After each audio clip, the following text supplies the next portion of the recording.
It's a very interesting nexus between what kinds of addictions are stigmatized and what are not. Illegal drugs tend to be highly stigmatized. They are also highly addictive.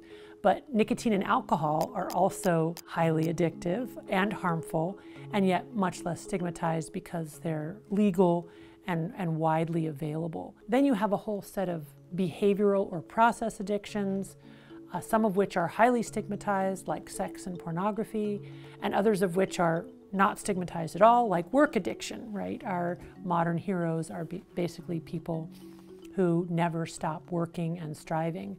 So that's one of the things that I love about studying addiction, is that there's this interesting intersection with culture, with the law. It just makes it for a very rich area of study.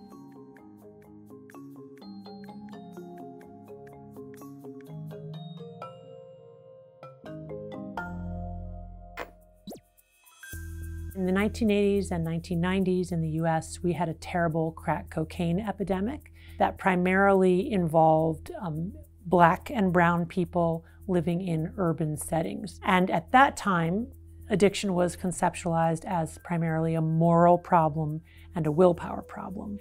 Fast forward to the 2000s, now you've got wealthier white people living in the suburbs, getting opioids prescribed by their doctor, getting addicted to those opioids, and all of a sudden you get a very different conceptualization of addiction. We're now talking about addiction as a brain disease, as something that requires treatment, that necessitates our empathy and compassion, not stigmatization. So it's very clear that this narrative is impacted by the power structure, by structural racism.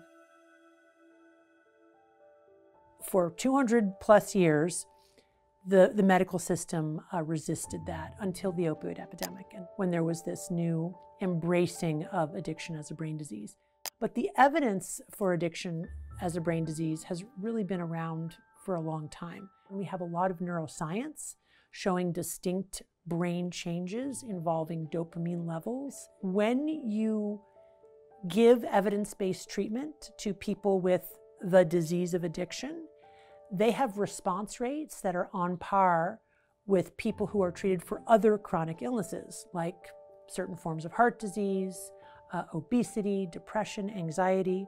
On average, it's about 50% of folks respond when they're given evidence-based treatment. And that's the same thing with addiction. It just makes practical sense to conceptualize addiction as disease, because we live in a time and place when we are diseasifying or medicalizing all kinds of human problems and then treating them as a disease. So if we leave addiction out of that, we're unfairly excluding the addictive process from the way that we problem solve now.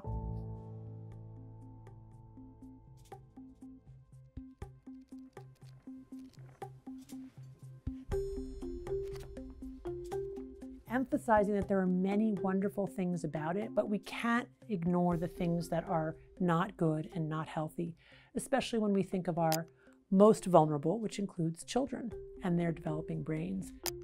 This is not just the responsibility, and cannot just be the responsibility, of parents and families, that the corporations that make and profit from these highly reinforcing digital media need to also help us create those guardrails.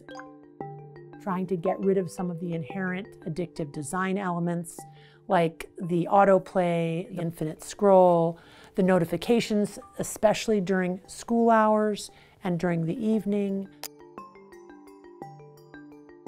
And I've long been an advocate of schools banning smartphones from the classroom and from the lunchroom and from the break room. So from the moment school starts to the moment school ends, kids should not be able to have access to their smartphones. And obviously they're still going to have their laptop, but when you remove that really portable device that's just so mobile and so easy to open and easy to hide, when you remove that, you allow kids the freedom to learn, you allow teachers the freedom to teach, and it's got to be top down. So you're creating an environment where nobody's having FOMO because nobody's on their device. And I'm glad to say that we're just now beginning to see at schools in the United States, including public schools. They're beginning to ban smartphones or think about banning smartphones, and I understand that something similar is happening here in Brazil, which I think is great.